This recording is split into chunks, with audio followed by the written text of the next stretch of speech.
kembali lagi di Islam Itu Indah. Dan terima kasih banyak buat jamaah dari Ambon dan juga Bandung. Tepuk tangan dong. Dan juga jamaah Islam Itu Indah yang selalu setia menyaksikan kita. Ya, kita ingatkan lagi tema kita pagi hari ini adalah list kebaikan Allah yang sering kita abaikan. Sebelum kita kembali mendengarkan tausiah dari guru-guru kita, ada sebuah video tayangan lagi nih tentang wanita yang sempat hilang di gunung sudah ditemukan oleh tim pencari. Masya Allah, coba kita lihat tayangan ini dia. Masya Allah, tabarakallah, alhamdulillah. Ya kalau memang ini belum waktunya ya Bib ya. Wah, iya. Allah pasti akan kasih mudah kita ditemuin orang dan masih panjang umur berarti Masya Allah di Gunung Selamat itu sampai hilang. Besok kalau mau jalan-jalan siapapun harus hati-hati, ajak teman yang tahu jalan. Jangan sendirian jalan berangkat kemana-mana kalau nggak tahu ntar nyasar. Nah pertanyaannya Bib, benar nggak sih Bib? Katanya sebanyak apapun yang kita, mungkin kita melakukan kesalahan. Bahkan kita mengerjakan pekerjaan hal-hal yang dilarangkan oleh Allah gitu ya. Tapi Allah ini memang selalu baik hingga Allah selalu menjaga kita dan juga menyelamatkan nyawa kita di saat kita dalam kecelakaan atau musibah. Mohon izin penjelasannya guru kita Habib Nabil Al-Musawa. Tepuk tangan buat guru kita. Izin Ustaz Maulana dan juga Habib Muhammad dan juga para kaum muslimin muslimat dimanapun berada, studio maupun juga di rumah. Tadi kita lihat orang yang pada akhirnya selamat. Lalu kemudian pertanyaannya adalah apakah kemudian Allah Subhanahu wa taala begitu baiknya ya sehingga kita berapapun banyaknya maksiat kita tapi kemudian diselamatkan oleh Allah Subhanahu wa taala. Pertama saya ingin menyampaikan ya bahwa kalau kita hidup itu nyaman-nyaman aja, kita banyak maksiat ya, kemudian sama Allah dibiarin, itu hati-hati. Ada masalah berarti gitu ya. Jadi ada satu ayat di dalam Al-Qur'an Allah Subhanahu wa taala menyebutkan falamma nasu ma dzukiru bihi fatahna 'alaihim abwaaba kulli syai' hatta idza farihu bima utu akhadnahum baghtatan fa idahum mublisun. Jadi kata Allah Subhanahu wa taala falamma nasu ma dzukiru bihi, ketika orang-orang sudah mulai melupakan apa yang Allah perintahkan sama mereka, fatahna alaihim abwaaba kulli syai', maka Allah membukakan semua pintu kenikmatan kepada orang itu ya. Hatta idza farihu bima utu, sampai ketika mereka bergembira ria dengan macam-macam nikmat yang diberikan ya, hartanya, barangnya, kemudian kesehatan segala macam gitu ya. Maka akhadnahum baghtatan fa idahum mublisun. Naudzubillah min dzalik. Maka Allah Subhanahu wa taala mendatangkan azabnya sekonyong-konyong. Maka mereka kemudian tiba-tiba semuanya diam berputus asa. Nah dari ini semua hadirin wal hadirat, kita hendaknya hati-hati kalau kita maksiatnya banyak tapi kok dibiarin. Namanya istidraj ya, kalau dalam syariat itu bahaya gitu ya. Orang-orang soleh, para nabi dan sebagainya itu mereka cobaannya berat. Nabi Nuh ya sampai air bah, Nabi Ibrahim sampai dibakar, Nabi Musa ya sampai ada penenggelaman Firaun di laut dan seterusnya. Nabi Isa hampir disalib. Nah artinya apa? Kalau kita sudah hidup takwa kepada Allah, lalu banyak diberi cobaan, berarti kita sudah on the track, sudah berada pada jalan yang benar insya Allah. Tapi kalau kita kemudian enggak takwa sama Allah, tapi kok hidup kita enak, curiga kita. Ya, nah jadi sekali lagi Allah maha baik, dalam segala hal diberikan kebaikan. Orang yang paling jahat pun masih diberikan kebaikan, gitu ya. Orang yang paling maksiat pun sama Allah masih ditunggu. Siapa tahu orang itu bertobat kepada Allah. Tapi kita yang mawas diri, kita sebagai manusia jangan kemudian lah enak ya alhamdulillah ya saya kan nggak sholatnya nggak benar dan sebagainya, tapi kok ditolong terus sama Allah. Itu hati-hati, karena itu bisa jadi itu adalah istidraj dari Allah Subhanahu wa taala. Maka benahi hidup kita sungguh-sungguh ya, kita menjadi orang yang dekat sama Allah, berusaha terus-menerus mendekat sama Allah. Dan ketika kita sudah takwa, diberikan cobaan, alhamdulillah berarti saya berada di jalannya para nabi. Walaupun kita tetap meminta sama Allah jalan keluar, selalu kita minta sama Allah, baik kita lagi dalam keadaan enak maupun tidak enak, itu terus kita berdoa kepada Allah Subhanahu wa taala. Kata baginda Rasul, ajaban li amril mu'min inna amrahu kullahu lahu khair, ya. Au kama qala sallallahu alaihi wasallam, kata Nabi Muhammad sallallahu alaihi wasallam bahwa seorang mukmin itu urusannya semuanya baik. Kalau dia dikasih musibah, Mas Fadli, itu dia bersabar jadi Masya pahala. Allah. Kalau dia dikasih nikmat, dia bersyukur jadi pahala juga. Masya Jadi Allah. nggak ada yang nggak baik buat orang Jadi beriman. nggak ada yang nggak dapat pahala, dua-duanya dapat pahala. Mau dikasih ujian dapat pahala, dikasih nikmat kalau kita bersyukur juga dapat pahala. Enak. Asal beriman. Asal beriman, bener Bib. Masya Allah. Jazakallah khair, makasih Wa banyak iyyakum. Habib. Ilmunya tepuk tangan buat guru kita Habib Nabil Musyawah. Masya Allah, kita lanjut lagi buat jamaah Islam Inti yang ada di rumah. Gimana ibu-ibu udah siap? Siap tuh. Kalau gitu Ustadz Maulana udah siap? Udah dong. Oke, kalau gitu kita masuk ke Ustadz bertanya, kami menjawab. Kurang kompak, coba sekali lagi. Ustadz bertanya. Wah, semangat sekali ibu itu. Ibu namanya siapa? Saya Ibu Ambarwati dari Majelis Taklim Asyidik Dago Bandung, Asyidik. Jawa Barat. Asidik, majelis asidik ya. Jujur berarti ibunya. Tepuk tangan dong buat Insya ibu, Allah. Masya Allah luar biasa. Ustadz mau nanya apa nih? Saya mau nanya nih, Bu, kalau ada teman yang sudah jahat sama kita, terus merusak nama baik kita, apakah ibu bisa maafin? Aduh maaf Ustadz, berat buat saya buat maafin. Karena dia udah menghancurkan hidup saya, keluarga saya. Kayaknya saya nggak bisa deh maafin. Ya terus ibunya mau apain? Mau ibu apain orang itu? Tahu nggak Bu? Tahu nggak Bu? Enggak. Kalau kita kan begitu sifatnya. Kalau Allah justru maafin. Masa? Iya. Saya kan manusia biasa Ustadz. Iya. Gak salah juga dia. Ya udah kasih banyak ibu. Tepuk tangan buat ibu sudah Masya Allah. Penjelasannya Ustadz Maulana Iya silakan. juga sih. Ada aja alasannya. Ijabi, Abi. Kepada semuanya, ketahuilah ada yang kita senantiasa abaikan. Ternyata kebaikan Allah yang kadangkala kita abaikan itu ketika kita berdosa justru Allah nunggu kita taubat. Betapa baiknya Allah. Justru kita ini kadangkala tidak melihat itu.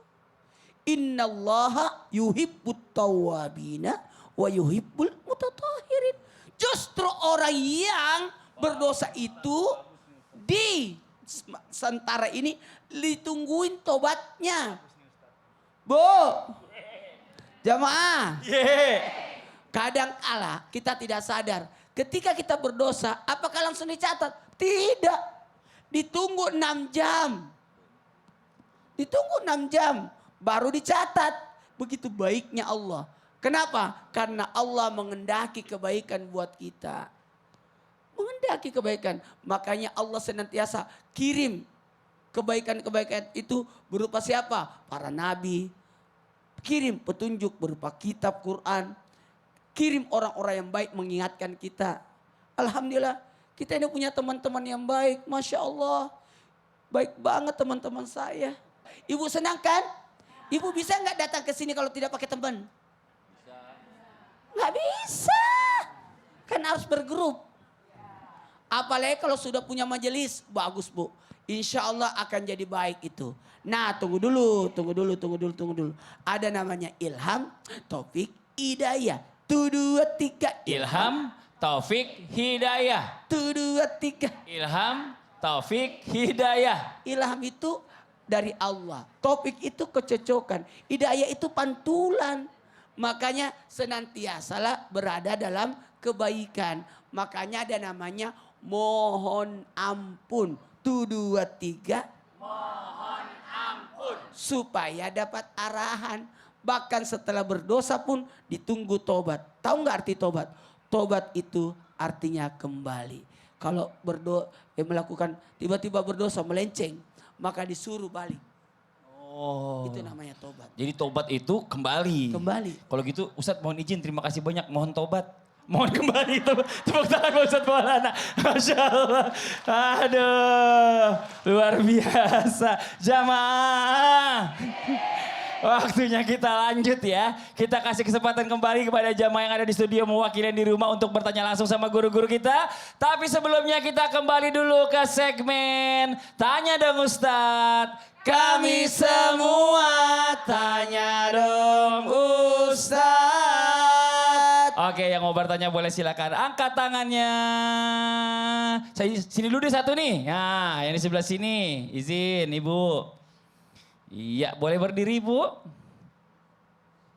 Bismillahirrahmanirrahim. Assalamualaikum warahmatullahi taala wabarakatuh. Waalaikumsalam warahmatullahi wabarakatuh.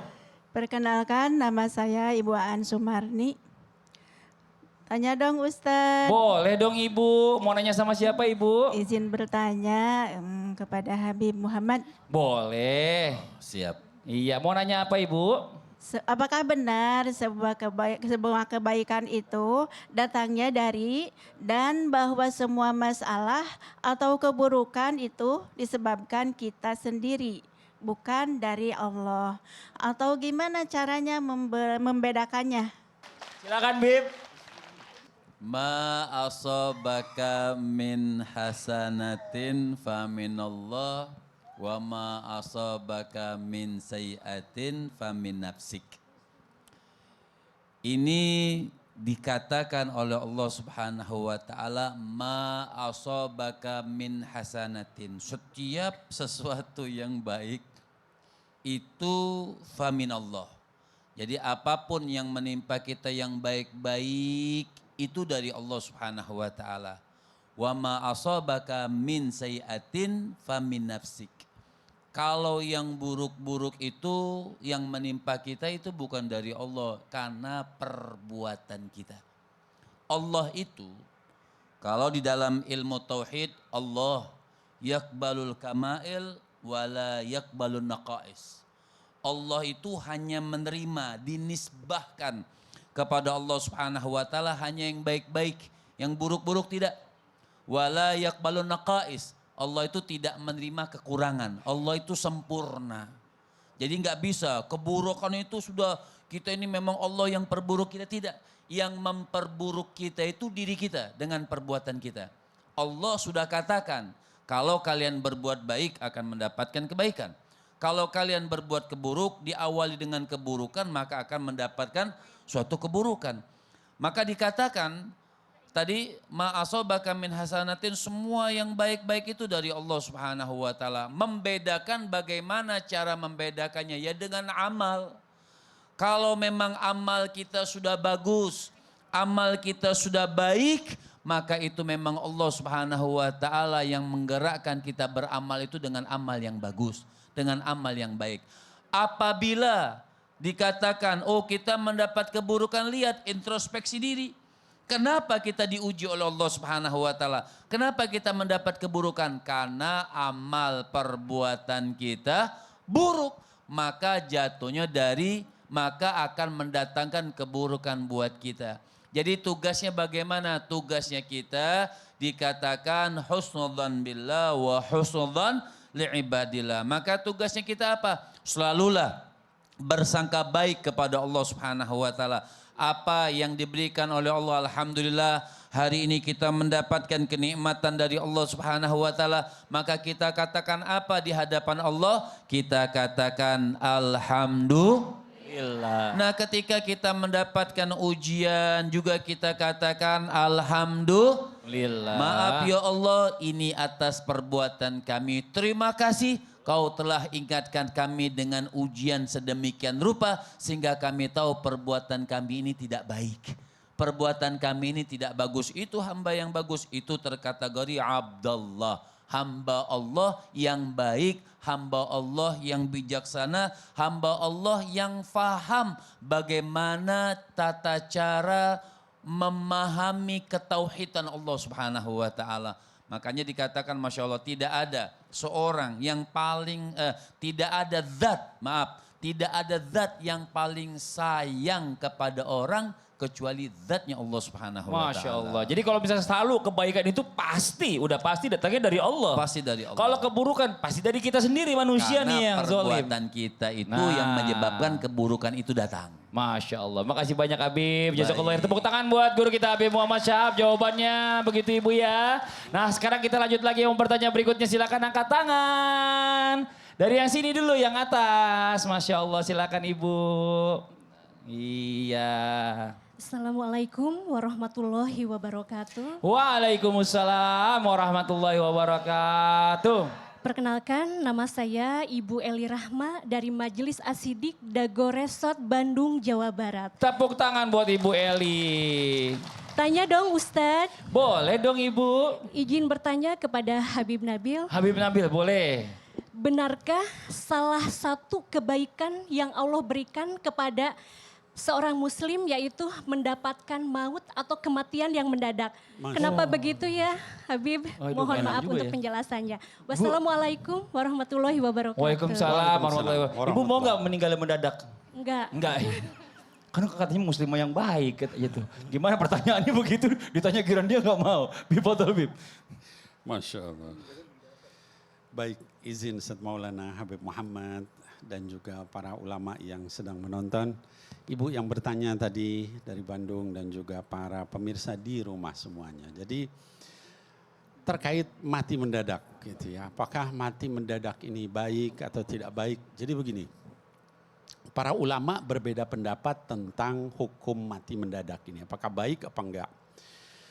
Sebagian ulama ya di antaranya Imam Ahmad, Ibni Hambal, ya jumhur, ya di antara para ulama Syafi'iyah itu menyatakan mati mendadak itu kurang baik. Ya, kenapa? Karena dikatakan bahwa mati mendadak itu membuat orang tidak siap-siap. Dia mungkin belum sempat bertobat, belum sempat istighfar, ya kemudian mungkin punya hutang belum sempat ditunaikan, ya kemudian belum sempat nulis wasiat dan banyak hal yang mengakibatkan dicelaknya mati mendadak. Ya oleh sebagian ulama tadi saya katakan. Dasarnya apa? Dasarnya adalah hadis. Ya hadis ini sahih ya dari baginda Rasul SAW. Mautul faj'ah akhdatu asaf. Ya jadi mautul faj'ah itu artinya mati mendadak itu akhdatu asaf. Jadi serangan yang istilahnya kemurkaan atau serangan yang membinasakan. Nah itu sebagian ulama menyatakan demikian sehingga mereka tidak menganggap mati mendadak itu baik. Tapi ada sebagian ulama juga yang menyatakan mati mendadak itu baik kalau orangnya beriman, gitu ya. Dalilnya apa? Dasarnya adalah hadis lain dari baginda Rasul SAW, sahih juga hadisnya. Dikatakan mautul faj'ah takhfifun lil mu'min, ya. Jadi dari Sayyidatina Aisyah radhiyallahu anha wa ardhaha dikatakan bahwa mautul faj'ah itu mati mendadak itu adalah takhfifun lil mu'min. Meringankan orang yang beriman gitu ya. Nah, jadi ada dua pendapat, dua-duanya bertentangan lalu bagaimana? Salah seorang ulama besar yaitu Al-Imam Ibnu Hajar Al-Asqalani Asy-Syafi'i rahimahullah taala anhu menyampaikan ya di dalam kitabnya Fathul Bari. Kata beliau bahwa terkait dua hadis ini para ulama menyatakan kalau orang itu dia ahli maksiat dan sebagainya maka mati mendadak itu tidak baik. Karena tadi nggak sempat tobat, nggak sempat bayar hutang dan sebagainya. Bila. Tapi kalau orang itu beriman, kata Imam Ibnu Hajar, menyitir pendapat Imam Nawawi, maka itu baik saja. Karena Baik-baik apa? saja. Karena dia pasti sudah sering tobat. Masya Allah. Dia juga senantiasa bayar hutangnya dan sebagainya. Benar. Dan Mas Fadli, Imam Bukhari itu matinya mendadak. Masya Allah. Jadi intinya sebenarnya gini. Orang soleh mau banyak. meninggal mendadak, mau meninggal sakit. Yang penting meninggalnya dalam keadaan beriman Beriman dan kepada bertakwa. Allah. Iya bertakwa. Itu yang paling penting Habib ya. Persis. Masya Allah. Jazakallah khair. Terima kasih banyak Waiyakum, Habib. Tepuk tangan dong buat Habib Nabil Musawa. Satu lagi kita kasih kesempatan yang mau bertanya boleh silakan angkat tangannya. Dari sebelah sini. Ini nih sebelah sini sekarang nih. Aduh mohon izin. Maaf Ibu. Iya punten. Bismillahirrahmanirrahim. Assalamualaikum warahmatullahi wabarakatuh. Waalaikumsalam warahmatullahi wabarakatuh. Nama saya Ibu Ani dari Majelis Taklim Asidik Dago Bandung. Tepuk tangan buat Ibu Ani. Tanya dong Ustadz, Boleh dong Ibu. mohon izin bertanya kepada Habib Muhammad. Habib Muhammad Syahab. Siap. Apakah benar kebaikan Allah itu memberi pasangan cerewet? Kalau istrinya yang cerewet, suaminya yang susah berkata-kata atau pendiam. Oh gitu. Mohon penjelasannya. Assalamualaikum warahmatullahi wabarakatuh. Waalaikumsalam. Saya nanya jawab sedikit. Ibu termasuk yang cerewet apa yang pendiam? Cerewet. Cerewet. Nah, alhamdulillah berarti suaminya pendiam. Silakan dijawab, Bib. Ya Allah, jauhkan aku dari istri yang cerewet.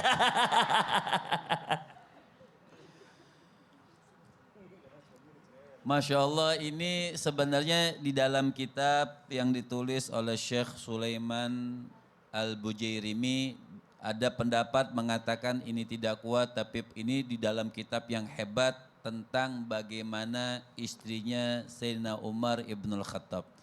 Kita tahu Sayyidina Umar orang yang wibawa, makanya mungkin kata tidak mungkin istrinya juga berani sama Sayyidina Umar. Tapi rata-rata jenderal juga takut sama istrinya. Ya. Karena kalau jenderalnya bintang 2, istrinya bintang 3. Jadi Sayyidina Umar Ibnul Khattab ini pernah bukan lagi ribut, lagi istrinya ngomong panjang, mungkin bukan ngomel ya. Jadi lagi ngomong yang panjang, Sayyidina Umar diam tidak jawab omongan istrinya. Ada satu sahabat lagi pusing sama istrinya cerewet banget. Dia baru ngomong A, istrinya sudah sampai Z. Pusing banget istrinya sehingga mengetuklah pintu Sayyidina Umar. Sebelum dia ngetuk pintunya Sayyidina Umar, dia lagi dengar istrinya lagi ngomel-ngomel. Sayyidina Umar diam aja, maka dia keluar. Kemudian dipanggil sama Sayyidina Umar, apa yang kau inginkan? Enggak jadi Sayyidina Umar. Enggak, apa yang kau inginkan? Diceritakan, tadi aku pengen mengadu supaya bagaimana nih menghadapi istri yang cerewet. Tapi aku dengar kau lagi bukan lagi diomelin sih ya. Nanti istri lagi ngomong panjang.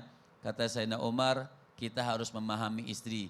Dia sudah masak buat kita, sudah ngurus anak buat kita, sudah ngurus rumah buat kita, walaupun itu bukan kewajiban seorang istri, tapi dia mau tuh ngurus itu sebut. Jadi apa tugas kita seorang suami? Sabar dengan istri yang cerewet. Tapi boleh seorang suami berdoa, ya Allah jauhkan aku dari istri yang cerewet. Oh, boleh ya, Bib ya? Boleh berdoa, namanya maksudnya Iya. bukan ditukar istrinya, bukan, jadi istrinya nggak cerewet lagi.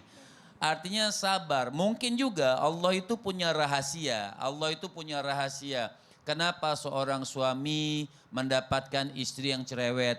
Ada istri yang mendapatkan suami yang cerewet. Kayak Ustadz Maulana. Istrinya pas diam. banget tuh. Istrinya pendiam, suaminya yang Masya Allah semuanya ya. Tapi Masya Allah semuanya itu pasangan-pasangan memang sudah ditentukan oleh Allah Subhanahu wa Ta'ala. Intinya bagaimana kita menghadapi masalah tersebut. Jangan sebab cuma dapat istri yang cerewet udah pusing, ini masalah Pusing, besar. ya? Enggak besar. Enggak. Kalau dapat suami yang cerewet, besar itu. Ya, gampang ada istri cerewet. Apa? Kasih uang belanja lebih. Betul Ibu ya? Tepuk tangan ibu-ibu tuh. Kasih uang belanja beli. Kamu mau kemana, kamu beli apa nih sayang nih kasih nih. Buat jamaah yang ada di rumah, jangan kemana dulu ya. Kita masih mau lanjut lagi setelah yang satu ini tetap di Islam itu Indah. Jamaah. Oh jamaah. Alhamdulillah. Pokoknya kasih sibuk aja semua.